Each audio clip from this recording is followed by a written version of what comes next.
수요 경건의 시간을 갖겠습니다. 기도하겠습니다. 이 시간도 우리 삼위일체 하나님께만 영광과 존귀와 감사와 찬양을 올려드립니다. 주일 지난 3일간도 우리와 함께하여 주시고 수요일 밤 경건의 시간을 가질 수 있도록 인도하여 주시니 참으로 감사합니다. 험한 세상 속에서 우리의 경건의 생활이 여러 가지로 위협을 받고 있습니다. 그럼에도 불구하고 변함없이 이 시간까지 함께해 주신 참 좋으신 하나님, 언제나 하나님의 말씀을 통한 성령의 조명하심과 충만한 역사하심을 의지합니다. 하나님의 정확무한 말씀을 읽고 듣고 그 교훈을 우리의 삶 가운데 바르게 적용하여 순종하는 것이 우리의 참된 기쁨이라는 사실을 알게 하신 하나님, 항상 주 예수 그리스도의 보혈의 공로를 힘입어서 의와 거룩과 경건의 선한 열매를 일상에서 맺으며 우리 예수님만 닮기 원합니다. 오늘 하루 그리고 지난 삶의 행적들을 돌아보며 하나님의 영광을 살아내지 못했던 우리들의 모습을 회개합니다. 우리를 긍휼히 여겨주시고 복을 주사 하나님을 영화롭게 하기 원합니다. 이 시간도 변함없이 여러 환경과 상황 가운데 애쓰고 분투하는 우리 하늘 가족들을 기억해 주시고 어디에 있든지 무엇을 하든지 하나님께서 함께해 주시기를 원합니다.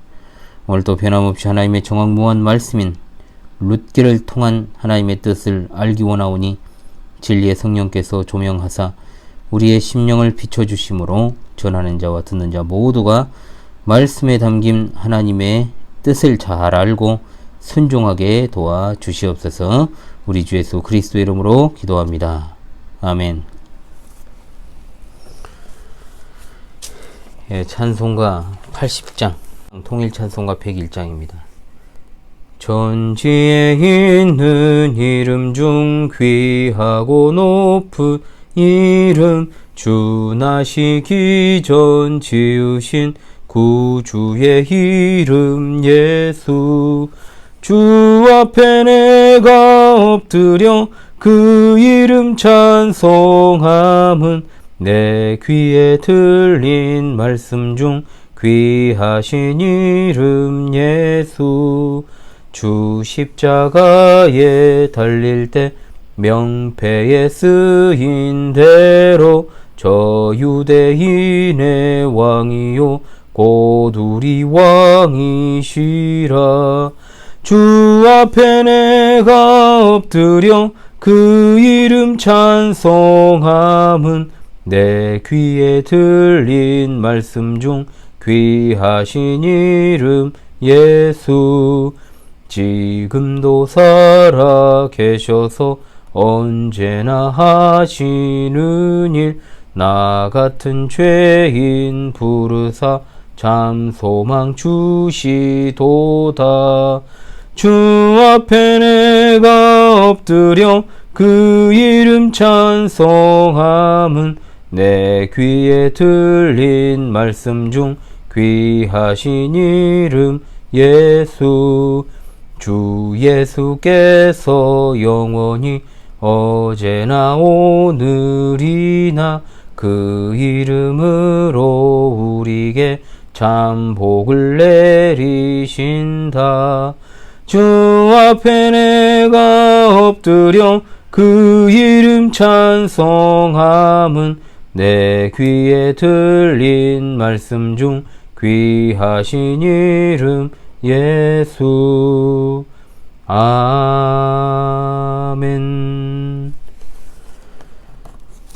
강설 본문은 룻기 4장 7절로 12절의 말씀입니다.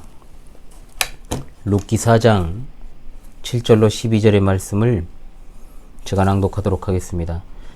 옛적 이스라엘 중에는 모든 것을 무르거나 교환하는 일을 확정하기 위하여 사람이 그의 신을 벗어 그의 이웃에게 주더니 이것이 이스라엘 중에 증명하는 전례가 된지라. 이에 그 기업 물을 자가 보아스에게 이르되 내가 너를 위하여 사라 하고 그의 신을 벗는지라. 보아스가 장로들과 모든 백성에게 이르되 내가 엘리멜렉과 기련과 말론에게 있던 모든 것을 나오미의 손에서 산 일에 너희가 오늘 증인이 되었고 또 말론의 아내 모압 여인 룻을 사서 나의 아내로 맞이하고 그 죽은 자의 기업을 그의 이름으로 세워 그의 이름이 그의 형제 중과 그곳 성문에서 끊어지지 아니하게 하매 너희가 오늘 증인이 되었느니라 하니 성문에 있는 모든 백성과 장로들이 이르되 우리가 증인이 되나니 여호와께서 내 집에 들어가는 여인으로 이스라엘의 집을 세운 라헬과 레아 두 사람과 같게 하시고 내가 에브라스에서 유력하고 베들레헴에서 유명하게 하시기를 원하며 여호와께서 이 젊은 여자로 말미암아 내게 상속자를 주사 내 집이 다말이 유다에게 낳아준 베레스의 집과 같게 하시기를 원하노라 하니라. 아멘. 오늘 본문은 하나님의 섭리로 말미암아서 보아스가 나오미의 기업을 회복하고 룻을 아내로 취하게 되는 장면을 보여주고 있습니다. 파산한 나오미 그리고 룻에게 아름다운 회복의 역사가 이루어지게 된 것이죠. 이 모든 것은 유력한 자 보아스의 자비 그리고 하나님의 은혜로운 섭리로 말미암은 것인데 베들레헴 사람들은 무엇보다 하나님께서 이들에게 복 주시기를 기원하고 있는 장면입니다. 룻기의 아름다운 결말이 시시각각 다가오고 있습니다. 오늘 말씀이 어떤 영적인 의미를 가지고 있는지 이것을 통해서 하나님의 크신 사랑하심을 깨닫는 은혜가 여러분들에게 있으시길 원합니다. 자, 먼저 옛적 이스라엘 중에 모든 것을 무르거나 교환한 일을 확정하기 위하여 사람이 그의 신을 벗어 그의 이웃에게 주더니 이것이 이스라엘 중에 증명하는 전례가 된지라 그랬습니다. 어떤 중요한 물건을 사고 파는 일에는 증명이 필요하죠. 이를 위해서 옛날 이스라엘은 신을 벗어주는 관습이 있었습니다. 사람의 발 치수는 각각 다 다르기 때문에 그것이 그 사람을 증명하는 신분증이 되었던 겁니다. 우리나라도 우시장에서 과거에 소를 팔고 이제 살 때 거래가 크게 성사가 되면 이제 국수를 대접하는 일들이 있었습니다. 이것은 축하의 의미도 있지만 실제로는 소유권 문제가 발생했을 때는 같이 국수를 먹은 사람들이 증인을 서주는 그런 의미가 들어 있었습니다. 결혼식 때 국수를 먹었지 않습니까? 아주 과거에. 그것도 다 증인으로서의 의미다 이 말입니다. 그러자 이에 그 기업 물을 자가 보아스에게로 돼 내가 너를 위하여 살아 하고 그의 신을 벗었다 그랬습니다. 신을 벗었다라고 하는 것은 그가 자기의 권리를 포기했다. 이것을 이제 공식적으로 선언한 것입니다. 이로써 기업 물을 자의 권리는 보아스에게로 이전이 되었습니다. 이것이야말로 하나님의 구원의 역사에 있어 역사적인 순간이 된 것입니다. 아슬아슬한 위기를 거쳐서 그러나 하나님께서 정하신 뜻대로 보아스가 그 기업을 무르게 되었고 동시에 룻을 사게 되었습니다. 이로써 원래 기업을 물을 자는 이름도 없이 빛도 없이 역사의 뒤안길로 사라지게 되었습니다. 9절에 보아스가 장로들과 모든 백성에게 이르되 내가 엘리멜렉과 기련과 말론에게 있던 모든 것을 나오미의 손에서 산 일에 너희가 오늘 증인이 되었다라 그랬습니다. 자, 여러분 9절에서 핵심 키워드를 찾는다면 무엇이 될까요? 그것은 바로 모든 것입니다. 모든 것. 모든 것이라는 말에 주목을 하십시오. 이것은 예수님께서 우리의 모든 죄를 다 용서해 주신 그 사실을 예표하고 있습니다. 주인이 종에게서 1만 달란트라는 천문학적 액수의 빚을 탕감해 준 것과 같은 일입니다. 일부분이 아닙니다. 전부 탕감해 줬습니다. 전부 다 탕감해 준 것은 다름이 아니죠. 그에게 갚을 만한 것이 하나도 없었습니다. 절대로 갚을 수가 없습니다. 나오미는 완전히 파산한 상태였기 때문에 자기 스스로는 자립해서 기업을 물을 힘이 없었고 앞으로도 그럴 가능성은 제로였습니다. 그래서 그녀는 전적으로 보아스의 은혜에 의지할 수밖에 없었던 것이죠. 그렇습니다. 우리가 하나님께 탕감받은 것은 우리 자신에게는 전혀 갚을 만한 능력이 단 1%도 없었기 때문이며 아니 갚을 가능성조차도 0%였다라는 것을 생각해야 됩니다. 그런데 이 땅의 많은 사람들은 자신이 여전히 갚을 수 있다라고 생각하며 주님께 나아오지 않고 멸망으로 가는 급행열차를 지금 이 시간에도 타고 있다라는 것이죠. 우리 인류가 범죄로 말미암아 전적으로 부패한 상태가 되었고 전적으로 무능력한 상태에 있었지만 하나님께서는 그 가운데 일부를 구원하시기로 작정하시고 예수 그리스도 안에서 잃어버렸던 것을 회복시켜 주셨으며 이전보다 넘치는 은혜를 주시게 되었습니다. 로마서 5장 15절 말씀에 그러나 이 은사는 그 범죄와 같지 아니하니 곧 한 사람의 범죄를 위하여 많은 사람이 죽었은즉 더욱 하나님의 은혜와 또한 한 사람 예수 그리스도의 은혜로 말미암은 선물은 많은 사람에게 넘쳤느니라고 분명히 말씀하고 있습니다. 그 다음 절에 10절 또 말론의 아내 모압 여인 룻을 사서 나의 아내로 맞이하고 그 죽은 자의 기업을 그의 이름으로 세워 그의 이름이 그의 형제 중과 그곳 성문에서 끊어지지 아니하게 하며 너희가 오늘 증인이 되었느니라고 했습니다. 자, 여기서 보아스가 룻을 샀다라 그랬습니다. 자, 여자를 물건 취급했다. 뭐 이렇게 생각할 수 있는 것입니까? 물론 구약 시대에 아내와 자녀들이 넓은 의미에 있어서는 소유로 이해가 되었습니다. 여기서 소유라는 것은 물건이라는 것이 아니라 그에게 속했다라는 것입니다. 그에게 딸려 있다라는 것입니다. 하지만 여기에서 그런 의미에서 룻을 샀다고 말한 건 아닙니다. 정말로 여기에는 깊은 영적인 의미가 들어있다라는 것을 여러분 기억하십시오. 그것은 예수 그리스도께서 우리를 그의 피로 값주고 사신 것을 예표하고 있습니다. 사도행전 20장 28절 말씀, 하나님이 자기 피로 사신 교회라는 표현이 나옵니다. 여기에서 사다라는 단어가 원래 획득하다, 얻다라는 뜻입니다. 이와 마찬가지로 룻기 4장 10절의 사다라는 단어는 원래 의미가 획득하다라는 뜻입니다. 곧 룻을 대가를 지불하여 획득함으로 자기 소유로 만들었다라는 뜻이죠. 이처럼 예수님께서는 자기 피로 대가를 지불하심으로 우리를 구속하셔서 확실한 소유로 삼으셨습니다. 대가를 지불하지 않고 데려오면 어떻게 됩니까? 그것은 불법이죠. 도둑질입니다. 언제 다시 그것을 빼앗길지 모릅니다. 하나님은 불법을 행하시는 하나님이 결코 아니십니다. 우리는 죄에 대한 합당한 처벌을 받아야 했고 또한 그 합당한 처벌은 사망의 형벌이었습니다.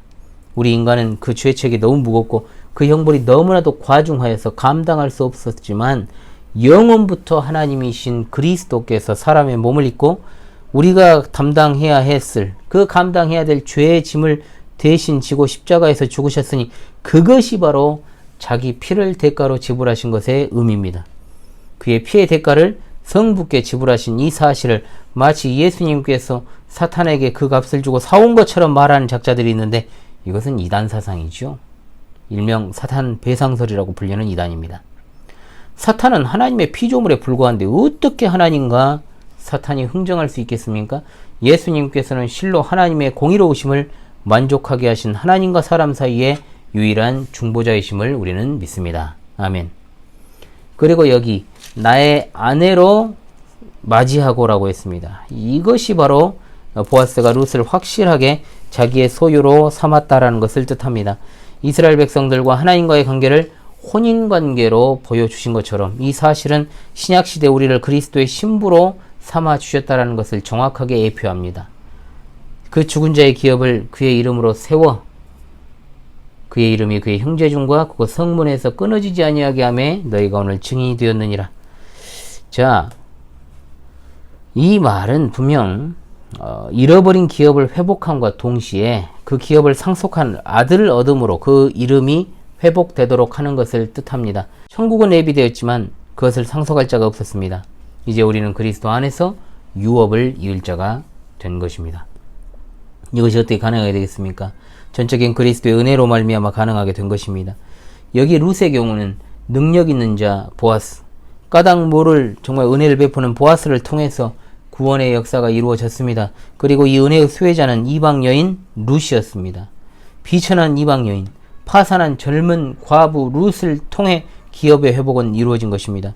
여기서 우리는 그리스도 예수 안에서 아브라함의 복이 이방인에게 미치는 것을 볼 수 있습니다. 그 다음으로 성문에 있는 모든 백성과 장로들이 이르되 우리가 증인이 되나니 라고 했습니다.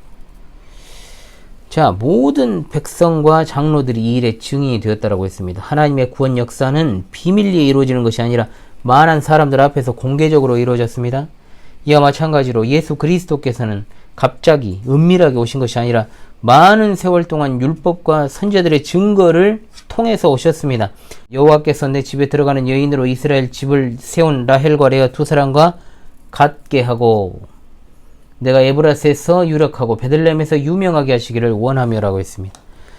그들은 이어서 보아스와 그리고 룻 그 후손을 위해서 복을 빌었습니다. 이것은 새롭게 탄생하는 가정의 축가이기도 하지만 또한 하나님의 교회를 위한 기원이라는 것을 기억하십시오. 이 기원은 하나님의 특별한 섭리 가운데 이루어진 것으로 예언적인 성격을 띠고 있기도 합니다. 이처럼 하나님의 역사는 수많은 사람들의 기원을 통해서 이루어져 가는 것이죠. 잠언에도 성읍은 정직한 자의 축원을 인하여 진흥하고 악한 자의 입을 인하여 무너지느니라고 했습니다. 성도의 기도가 얼마나 중요한지 모릅니다. 이 나라와 민족을 위한 기도는 한 나라의 흥망성쇠를 좌우합니다. 하나님 나라의 경우는 더욱 그러합니다. 하나님의 나라는 성도의 기도로 말미암아 흥왕하고 확장되어 가지요. 성읍 사람들은 룻을 위해서 여호와께서 내 집에 들어가는 여인으로 이스라엘의 집을 세운 라헬과 레아 두 사람과 같게 하시고 내가 에브랏에서 유력하고 베들레헴에서 유명하게 하시기를 원하며. 에브랏은 베들레헴을 가리킵니다. 이스라엘에 베들레헴이란 지명이 스불론에도 있습니다. 자, 그냥 베들레헴이라고 하면 혼동이 되니까 베들레헴 에브라다라고 이렇게 구별하기도 합니다. 보아스가 베들레헴에서 유명하게 된다라는 것은 곧 그를 통해서 메시아가 탄생할 것을 예언하는 것입니다. 여호와께서 이 젊은 여자로 말미암아 내게 상속자를 주사 내 집이 다말이 유다에게 낳아준 베레스의 집과 같게 하시기를 원하노라 하니라. 아멘. 성읍 사람들은 또한 아들의 후사를 위한 기원을 빠뜨리지 않죠. 자, 왜냐하면 후사가 있어야 온전한 기업이 회복이 있을 수 있기 때문입니다. 뿐만 아니라 이를 통해서 나중에 메시아께서 오실 것이기 때문입니다. 그런데 성읍 사람들은 룻을 이야기하면서 다말에 비교를 하고 있습니다. 다말은 어떤 사람입니까? 과부였습니다. 부도덕한 관계를 통해 아들을 낳은 비천한 여인 중에 하나였죠. 그렇지만 이 베레스를 통해서 나중에 메시아가 탄생하게 된 것도 하나님의 위대한 섭리였다라는 것을 기억하십시오. 이처럼 우리 주님께서는 육신적으로는 비천한 혈통을 통해 이 땅에 오심으로 우리 비천한 죄인들의 구주가 되신 이 사실을 기억해야 될 줄로 믿습니다. 시청자 성도 여러분, 우리는 원래 비천한 신분의 사람들이었지만 예수 그리스도를 믿음으로 말미암아 하나님의 자녀가 되었습니다. 이것은 어떤 우리의 힘이나 능력으로 된 것이 아니라 전적으로 하나님의 은혜로만 되었다라는 사실을 기억하십시오. 이것은 또한 옛날 베들레헴 성읍 사람들의 기도 응답이기도 합니다. 그러므로 우리는 날마다 우리의 비천한 신분과 하나님의 은혜를 생각해야만 합니다. 우리의 신분이 비천했던 만큼 하나님의 은혜는 크고 놀랍습니다. 이런 은혜를 받은 우리가 날마다 하나님께 감사하며 정말 하나님을 찬송해야 될 줄로 믿습니다. 뿐만 아니라 우리는 하나님의 역사가 성도들의 기원을 통해서 이루어짐을 생각하면서 늘 하나님의 선하신 역사가 이루어지기를 위해서 기도해야 됩니다. 3000년 전 유다 베들레헴 사람들의 기도가 오늘날에도 이루어지고 있음을 생각할 때 우리는 비록 부족하지만 우리의 기도로 말미암아 하나님께서 큰 일을 행하신다라고 하는 사실을 생각해야 됩니다. 그러므로 우리 입에서 늘 찬양과 기원이 떨어지지 않아야 하는 것입니다. 자, 찬송가 369장을 보겠습니다. 찬송가 369장 통일 찬송가 487장입니다. 새 찬송가 369장 통일 찬송가 487장입니다. 죄짐 맡은 우리 구주 어찌 좋은 친군지 걱정 근심 무거운 짐 우리 주께 맡기세. 주께 고함 없는 고로 복을 받지 못하네. 사람들이 어찌하여 아랠 줄을 모를까. 시험 걱정 모든 괴로움 없는 사람 누군가. 부질없이 낙심 말고 기도 드려 하뢰세. 이런 진실하신 친구 찾아볼 수 있을까. 우리 약함하시오니 어찌 아니하랴까. 근심 걱정 무거운 짐 아니 진자 누군가. 피난처는 우리 예수 주께 기도드리세. 세상 친구 멸시하고 너를 조롱하여도 예수 품에 안기어서 참된 위로 받겠네. 아멘. 아멘. 광고 드리겠습니다. 이번 주부터는 방송이 좀 탄력적으로 운영이 되고 있습니다. 이제 끝나가는 것들이 많이 있어가지고요. 내일은 목요일이지만 오전에 튤립더라 걷는 이 길 마지막 방송이 있고요. 금요일은 철로역정 관련 특강이 오전에 있고 오후에는 철로역정 종방이 있습니다. 종방에는 좀 많은 시청을 부탁을 드리겠습니다. 금요 경건의 시간도 정상적으로 진행되게 되겠습니다. 기도하며 수요 경건의 시간을 마치도록 하겠습니다. 기도합시다. 우리 하나님 참으로 감사합니다. 우리의 원래 자리를 생각합니다. 하나님의 은혜를 또한 생각합니다. 죄와 허물로 인하여 이미 죽은 비천한 우리를 구원하여 주신 놀라운 은혜를 감사하며 찬송의 삶을 살기 원합니다. 하나님의 역사를 목도하는 가운데 하나님의 선하신 역사를 생각하며 늘 기도의 삶을 살기 원합니다. 하나님의 뜻이 하늘에서 이룬 것 같이 땅에서도 이루어지기를 원하나이다. 우리의 입술이 날마다 찬송의 열매를 맺게 하옵소서. 오늘 하루도 하나님의 은혜 가운데 마무리하고자 합니다. 우리와 우리 자녀들과 우리에게 속한 지체들과 함께하여 주시고 언제 어디서나 하나님의 귀한 뜻과 사명을 수행하는 언약 백성들이 될 수 있게 말씀에 깨어있게 하시고 시대를 잘 분별하고 신실한 믿음의 준비를 잘해서 주님 앞에 당당히 서기를 소망합니다. 우리 주님 영광 중에 다시 오실 그날을 대망하면서 하나님 앞에서 늘 순결하고 신실한 믿음을 지켜나가기를 간절히 갈구합니다. 무더위에 지치지 않게 하시고 우리에게 평안한 쉼을 늘 주시기를 바라옵니다. 어려운 환경 속에서도 믿음을 잃지 않는 우리 성도들을 돌보시고 그들의 눈물을 닦아 주시옵소서. 밝은 새 아침을 다시금 열어주실 것을 믿으며 영광의 그날 아침까지 우리 믿음이 변치 말게 하여 주옵소서.